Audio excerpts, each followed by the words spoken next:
کون ذہنیت ہے, وہ کون لوگ ہیں جو اس کے پیچھے ہیں کہ جو باقاعدہ انوائٹ کرتے ہیں کسی آئی لینڈ پر, وہاں پہ رشین لڑکیاں یا بچیاں چھوٹی چھوٹی لے کر آتے ہیں اور ان لوگوں کو پیش کرتے ہیں کہ جن کے بارے میں ان کا اندازہ ہے کہ کل کو جا کر یہ لوگ پریزیڈنٹ بنیں گے. ان لوگوں کو یہ پہلے ہی لے آتے ہیں اور پہلے ہی پھنسا لیتے ہیں اور ان کی فائلیں تیار کر کے رکھتے ہیں کہ جب موقع ملے گا ان کو بلیک میل کرنے کا تو یہ فائلیں دکھا دی جائیں گی کہ بھائی دیکھو اگر تم ہمارا کام نہیں کرو گے تو کل کو یہ میڈیا کے اندر ریلیز کی جائے گی. آج پوری دنیا میں اس پر گفتگو ہو رہی ہے.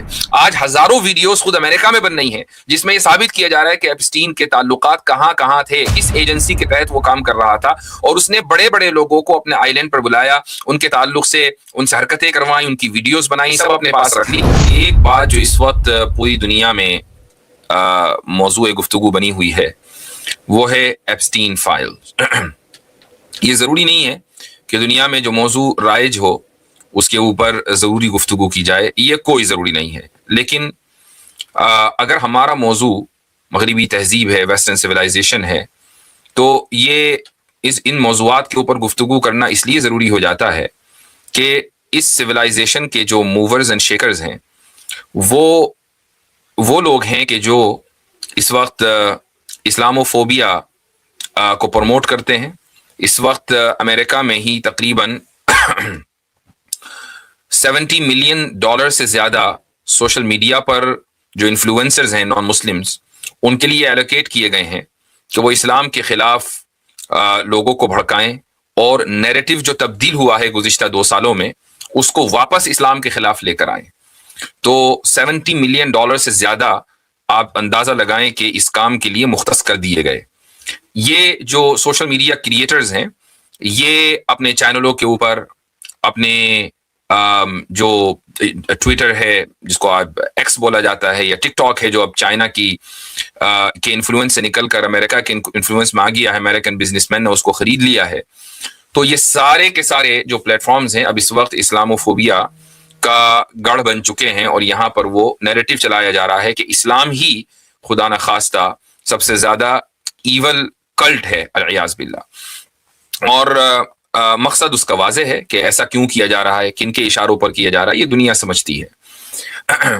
تو اس میں جو سب سے زیادہ ایک اعتراض کیا جاتا ہے, اور اس وقت مسلمانوں کے لیے جس لفظ کا استعمال کیا جا رہا ہے مغربی حلقوں میں, وہ ہے پیڈوفائلز کا. اور یہ ایک یقیناً ڈریگیٹوری ٹرم ہے, اور اس کا جو ہسٹوریکل کانٹیکسٹ ہے وہ سب کو پتہ ہے, یہاں اس کی وضاحت کی ضرورت نہیں ہے. لیکن جب سے ایپسٹین فائلز دنیا کے سامنے آئی ہیں, اور ایسا تو نہیں ہے کہ کسی مسلم ملک نے یا کسی مسلم ادارے نے ان فائلوں کو دنیا کے سامنے پیش کیا ہے, نہیں, بلکہ یونائٹڈ اسٹیٹس کا, امریکہ کا جو جسٹس ڈپارٹمنٹ ہے اسی نے ان لاکھوں فائلز کو دنیا کے سامنے پیش کیا ہے, اور اس سے مغربی تہذیب اور اس کے رکھوالوں کا جو گھناؤنا چہرہ ہے وہ دنیا کے سامنے آیا ہے کہ جن لوگوں کو پیڈوفائلز کہہ کر ان کو نشانہ بنایا جا رہا تھا, نشانہ بنانے والے خود پیڈوفائلز ہیں. اور لیکن یہاں ایک بہت بڑی بات ذہن میں رکھنے کی ہے کہ وہ کون لوگ ہیں کہ جنہوں نے ان تمام انفلوئنسرز کو, جو پولیٹیکلی انفلوئنس رکھتے تھے, جو اپنے کلچر کے اعتبار سے انفلوئنس رکھتے تھے, یا بزنس میں انفلوئنس رکھتے تھے جیسے بل گیٹس ہے, ایلون مسک ہے, وغیرہ وغیرہ, تو ان سب کو کس نے اس ٹریپ میں پھنسایا, وہ کون ذہنیت ہے, وہ کون لوگ ہیں جو اس کے پیچھے ہیں کہ جو باقاعدہ انوائٹ کرتے ہیں کسی آئی لینڈ پر, وہاں پہ رشین لڑکیاں یا بچیاں چھوٹی چھوٹی لے کر آتے ہیں اور ان لوگوں کو پیش کرتے ہیں کہ جن کے بارے میں ان کا اندازہ ہے کہ کل کو جا کر یہ لوگ پریزیڈنٹ بنیں گے, پرائم منسٹرز بنیں گے, انفلوئنشل پرسنالٹیز بنیں گے, منسٹرز بنیں گے, یہ لوگ بڑے بڑے بزنس مین بنیں گے, ملٹی نیشنل کمپنیز چلائیں گے. ان لوگوں کو یہ پہلے ہی لے آتے ہیں اور پہلے ہی پھنسا لیتے ہیں, اور ان کی فائلیں تیار کر کے رکھتے ہیں کہ جب موقع ملے گا ان کو بلیک میل کرنے کا تو یہ فائلیں دکھا دی جائیں گی کہ بھائی دیکھو اگر تم ہمارا کام نہیں کرو گے تو کل کو یہ میڈیا کے اندر ریلیز کی جا رہی ہے. تو یہاں مسئلہ اخلاقیات کا نہیں ہے. یہ جو معاشرہ ہے مغربی تہذیب کا معاشرہ, یہ اس دلدل میں, برائی کی دلدل میں اتنا اتنا گہرا دھسا ہوا ہے کہ وہاں سے نکلنا اس کے لیے مشکل ہے. یہاں جو اخلاقیات ہے وہ بہت آرٹیفیشل ہے. وہ آپ کو یہ قانون بنا کر کہیں گے کہ آپ مائنر سے شادی نہیں کر سکتے. وہ آپ کو قانون بنا کر یہ کہیں گے کہ آپ تعدد ازواج نہیں کر سکتے. وہ آپ کو قانون بنا کر یہ کہیں گے کہ مرد اور عورت کے درمیان ایکوالٹی ہونی چاہیے. وہ آپ کو قانون بنا کر یہ کہیں گے کہ آپ عورت کے اوپر ظلم نہیں کر سکتے وغیرہ وغیرہ. قانون کی حد تک یہ سب کچھ صحیح ہے، لیکن جو قانون ساز ہیں، جو قانون بنانے والے ہیں، وہی پھر ان قوانین کی دھجیاں اڑاتے ہیں. وہی پھر پیڈوفائل بنتے ہیں. وہی پھر چھوٹی چھوٹی بچیوں کا ریپ کرتے ہیں. وہی پھر عورت کو غلام بناتے ہیں، باندی بناتے ہیں، عورت کو رکھیل بناتے ہیں. اور وہی پھر شادی تو ایک سے کریں گے، لیکن یہ شادی کا جو کھیل ہے، یعنی اپنے نفس کو تسکین پہنچانے کا جو کھیل ہے، وہ دسیوں بیسیوں بلکہ سوئیوں اور ہزاروں عورتوں سے اپنی زندگی میں کر بیٹھتے ہیں. یہ دراصل کھوکھلا معاشرہ ہے. یہاں جو میں نے ابھی بات کہی کہ وہ کون لوگ ہیں کہ جو بڑے بڑے پولیٹیشین کو نچاتے ہیں، وہ کون لوگ ہیں جو بڑے بڑے بزنس مین کو نچاتے ہیں، یہ وہ صہیونی طاقتیں ہیں کہ جو ایک عرصے سے، آج سے نہیں بلکہ سوئیوں سالوں سے جو اسی کام کے اوپر معمور ہیں. یہ لوگ وہ ہیں کہ جیسے ہی یہ خطرہ محسوس کرتے ہیں فوراً ہی اپنے لبادہ بدلتے ہیں اور یہ پوری سوسائٹی کے خلاف یعنی سازش کرتے ہیں. میں اس موقع پر آپ کو ایک اپنی آنے والی کتاب کا ایک اقتباس پڑھ کر سنانا چاہوں گا. میری کتاب بائی دا وے میں نے اس کا ایڈورٹائز اتنا کر دیا ہے کہ لوگ 9 اپریل کا بالکل شدت سے انتظار کر رہے ہوں گے. تحافظ الملاحدہ نام سے یہ کتاب آ رہی ہے. تو اس کی 3 جلد میں لبرلزم کے موضوع کے اوپر گفتگو ہے. اس میں لبرلزم کی مختصر تاریخ جہاں میں نے لکھی ہے تو اس میں ایک موومنٹ ہے، مرانو موومنٹ. اس کے بارے میں آپ میں سے بہت سے لوگ شاید اس موومنٹ کے بارے میں نہ جانتے ہوں، لیکن اس کتاب کا میں اقتباس آپ کے سامنے پڑھ کر سنانا چاہوں گا. مرانو کا نام شاید بہت سے لوگوں نے پہلی بار پڑھا ہو. قرون وسطیٰ میں یعنی مڈل ایجز میں پورے یورپ میں عیسائیوں کی حکومت تھی، لیکن اسپین ہی واحد ایسا علاقہ تھا جو مسلمانوں کے زیر نگین تھا. یورپ کے مختلف علاقوں میں جہاں جہاں یہودی آباد تھے ان پر بہت ظلم کیا جاتا تھا. اس ظلم کی وجہ یہ تھی کہ کیتھولک عیسائی یہ مانتے تھے کہ ان یہودیوں نے ہی حضرت عیسیٰ علیہ السلام کو سولی پر چڑھایا ہے، اور چونکہ یہودی ان کے سولی پر چڑھائے جانے کو صحیح سمجھتے ہیں لہٰذا یہ بھی جرم میں برابر کے شریک ہیں. اس وجہ سے انہوں نے اسلامی حکومت میں آ کر، یعنی یہودیوں نے اسلامی حکومت میں آ کر رہنے کو ترجیح دی. یہی وجہ ہے کہ اسپین میں ایک بڑی اقلیت یہودیوں کی تھی جو عزت کے ساتھ وہاں رہتی تھی. وہ مسلمان جو اسپین میں آباد تھے ان کا تعلق المغرب الاقصی سے تھا. المغرب الاقصی کا ایک حصہ آج موراکو ہے. المغرب الاقصی کے تحت لیبیا، الجزائر، موریتانیہ وغیرہ ممالک آتے ہیں. جب اسرائیل کی ناجائز حکومت قائم ہوئی تو اس علاقے کے یہودیوں نے بھی بڑی تعداد میں اسرائیل ہجرت کی، یعنی یہ المغرب الاقصی سے ہجرت کر کے اسرائیل پہنچے. یہاں بہت بڑی تعداد میں یہودی آباد تھے اور آج بھی کسی حد تک پائے جاتے ہیں. یہ وہ یہودی تھے کہ جب اسپین میں مسلمانوں کی حکومت لٹھی اور مسلمانوں نے وہاں سے ہجرت کی تو ان یہودیوں نے بھی وہاں سے ہجرت کی. البتہ وہ یہودی جو اسپین سے منتقل نہیں ہوئے ان پر ظلم و ستم کیا گیا، لہٰذا ان میں کچھ لوگ ایسے بھی تھے جنہوں نے بادل نخواستہ یا ظاہر داری کے طور پر عیسائیت کو قبول کر لیا. تلمودی شریعت پر چلنے والوں کی فطرت میں ہمیشہ سازش کا عنصر غالب رہا ہے، لہٰذا ان یہودیوں نے سازش کے طور پر ہی عیسائیت کو اختیار کیا. انہوں نے مذہبی تعلیم پر خوب توجہ دی اور اس راستے سے انہوں نے اپنی ایک حیثیت بنا لی، لیکن خفیہ طور پر وہ یہودی ہی رہے. ان لوگوں کی باقاعدہ خفیہ میٹنگیں ہوا کرتی تھیں. وہ اپنے مذہبی احکام پر عمل کرتے تھے، لیکن حقیقی طور پر یہودی اور ظاہری طور پر عیسائی ہونے کے باوجود وہ ترقی کرتے کرتے شاہی خاندانوں کے قریب ہو گئے. یہ اصل بات ہے.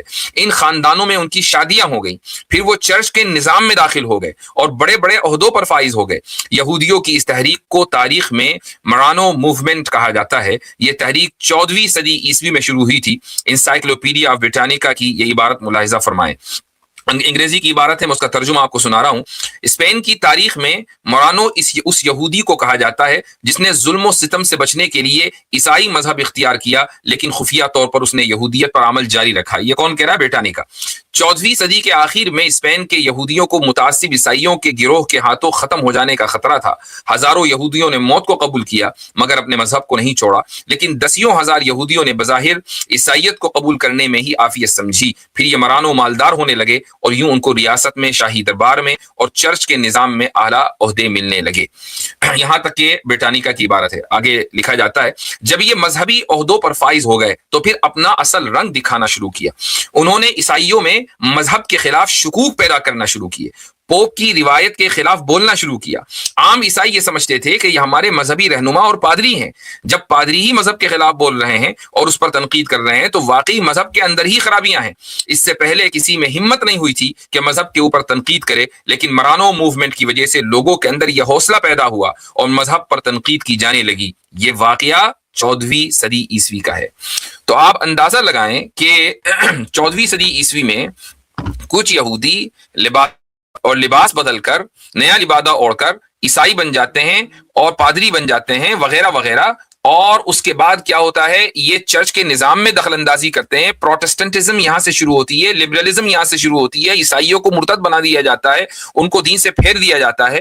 یہ سب کا کام سارا کا سارا خفیہ طور پر ہوتا ہے۔ کیوں؟ تاکہ اندر سے عیسائیت کو کھوکھلا کر دیا جائے۔ اب عیسائیت کھوکھلی ہو جائے ہماری وجہ سے، لیکن یہ ایک ذہنیت اس سے پتہ چلتی ہے کہ ایک کمیونٹی ہے خاص صہیونیوں کی، کہ جن کا کام ہمیشہ الٹا سیدھا لباس پہن کر الٹی سیدھی حرکتیں کرنا ہے، جن کا کام ہمیشہ سازشیں کرنا ہے، جن کا کام سوسائٹی کو اندر سے کھوکھلا کرنا ہے۔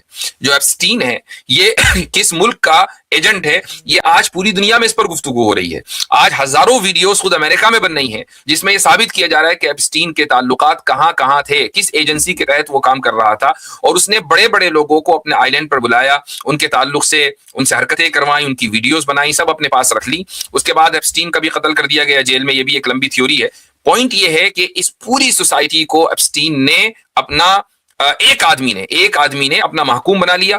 پورا جو جیو پالیٹکس ہے پوری دنیا کی، وہ ایک آدمی کے اشارے کے اوپر ناچنے لگی۔ وہ آدمی کہاں سے کمانڈز لے رہا تھا، کہاں سے حکم لے رہا تھا، یہ سب کو پتا ہے۔ تو ایک خاص ذہنیت ہے جو کئی سو سال سے اسی طریقے سے کام کرتی چلی آ رہی ہے۔ ایپسٹین فائل نے جو کچھ آج تک اس صہیونیوں کے تعلق سے لکھا گیا، دراصل اس کے اوپر مہر ثبت کی ہے کہ ہاں ایسے ہی ہوتا تھا، اور یہ وہی لوگ ہیں کہ جو دوسرے لوگوں کو خفیہ طور پر اپنے جال میں پھنساتے تھے تاکہ اپنی مرضی کے کام کرا سکیں۔ دنیا اسی طریقے سے چلتی ہے، جیو پالیٹکس اسی طریقے سے چلتی ہے، ورنہ لوگ طاقت کی زبان بہت سی مرتبہ نہیں سمجھتے ہیں، تو اس طریقے سے لوگوں کو اپنے جال میں پھنسایا جاتا ہے۔ اللہ تعالیٰ ایسے لوگوں کو غارت کرے، اور میں دعا کرتا ہوں کہ جو مسلم ممالک ہیں کہ ان کی فائلیں نکل کر نہ آئیں، چونکہ کم سے کم کچھ نہ کچھ تو عزت رہ جائے، ورنہ مجھے ایسی امید نہیں ہے، یعنی حرکتوں میں وہ بھی ملوث ہوں گے۔ ابھی تک کے کسی کا نام نہیں آیا ہے میری معلومات کے مطابق، الحمدللہ۔